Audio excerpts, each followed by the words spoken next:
नाजरीन आदाब, बक्से परवाज के ताज़ा तरीन खबरों, मरासिल, तजी और तबसरों में आपका इस्तकबाल।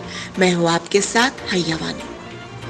पाकिस्तान की कौमी असम्बली के स्पीकर ने एतमाद की वोटिंग के बाद फैसले का ऐलान करते हुए कहा कि वजीर आजम इमरान खान ने ऐवान से 178 वोट हासिल किए हैं, जबकि वजीर आजम मुंतखब होने पर उन्हें 176 वोट मिले थे। जनूबी कश्मीर में जिला पुलवामा के बंगला इलाके में आवारा कुत्तों के हमले में 6 साल मासूम बच्ची की मौत हो गई। वाक़े के बाद इलाके में खौफ और दहशत का माहौल बरपा है। ज़राई कवानीन की मुखालिफत में किसानों के एहतजाज को 100 दिन मुकम्मल हो चुके हैं। इसकी शुरुआत 26 नवंबर को उस वक्त हुई जब सैकड़ों ट्रैक्टर कौमी दारुल हुकूमत दिल्ली की तरफ मुल्क की मुख्तलिफ रियासतों से रवाना हुए।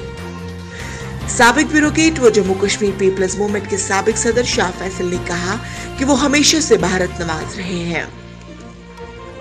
हाल ही में कांग्रेस पार्टी में अंदरूनी दाद बेदार होने के बाद कांग्रेस और G23 ग्रुप के आला रहनुमा गुलाम नबी आजाद ने कहा कि उनके लिए पार्टी की जीत औलीन तरजीह है। वादी कश्मीर को सोबत जम्मू के पूंछ और राजौरी अजला से जोड़ने वाली तारीखी मुगल शाहरा पर से बर्फ हटाने का काम शुरू कर दिया गया है। इस साल भारी बर्फबारी होने की वजह से शहरा पर हीरापुरा इलाके में 4 फुट बर्फ, जबकि दबचन इलाके में 6 और पीर की गली में 7 फुट बर्फ जमा है।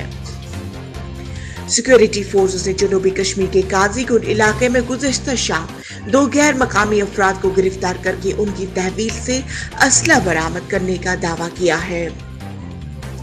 हवा में मुतालिक भारी आलूदाजात के सबब हमारे मुल्क को एक संगीन मसला दरपेश हुआ है, क्योंकि तहकीक से पता चला है कि मुल्क में मरने वाले हर 8 अफराद में शामिल 1 अफराद की मौत का सबब फजाई आलूदगी है।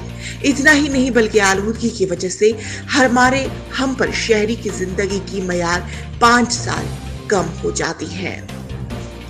नाज़रीन, ये था आज का खबरनामा। फिलहाल दीजिए मुझे इजाजत, कल इसी वक्त होगी मुलाकात, तब तक बने रहे अक्से परवाज।